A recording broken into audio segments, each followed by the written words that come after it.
Good morning, my dear students. Today we are starting our new chapter from the civics section, that is chapter number 5, the judiciary. So before starting this chapter, let me give you a brief idea about this chapter, that what we are going to study. Okay, as you all know that the judiciary plays a crucial role in the functioning of Indian democracy. Okay, means Indian democracy is very much dependent on the judiciary because it plays a crucial role in that in its functioning. Okay, as you know, in our country judiciary is independent, it is supreme.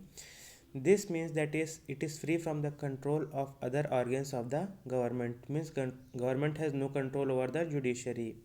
We know that in India we have certain rule of law, that is it applies to every person equally. Okay, and a certain set of procedures are followed if a law is violated. So in this chapter we are going to see all these things which needs to be studied. Okay, so as it is written in India, we have a rule of law, means law is supreme, no one is bigger or greater than law. Okay, it means that law applies equally to all persons, that a certain set of fixed procedure need to be followed when a law is violated.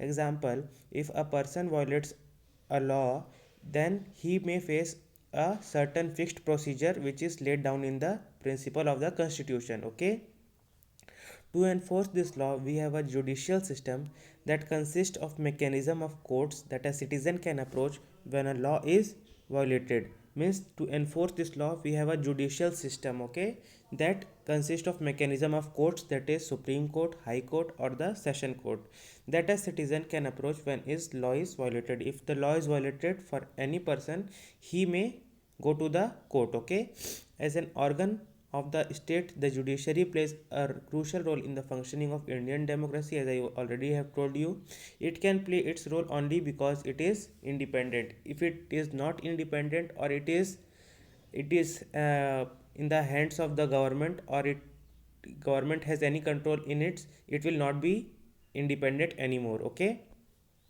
next is what is the role of judiciary.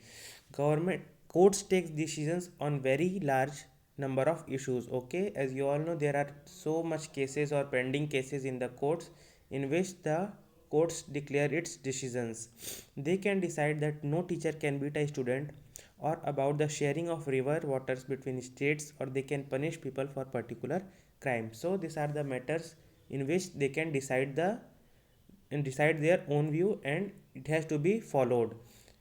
The work of the judiciary can be divided into the following. First is dispute resolution, second is judicial review, and third is upholding the demand and enforcing the fundamental rights. Now, what is this all things we will study in this slides. Okay, first is dispute resolution.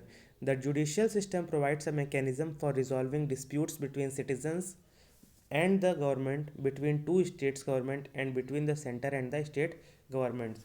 Means dispute resolution is all about that it provides a mechanism for resolving a dispute between the citizen of the country, between the government of two states, or it can be the central government or the state government. Okay, next is judicial review. As the final interpreter of the constitution, the judiciary also has the power to strike down particular laws passed by the parliament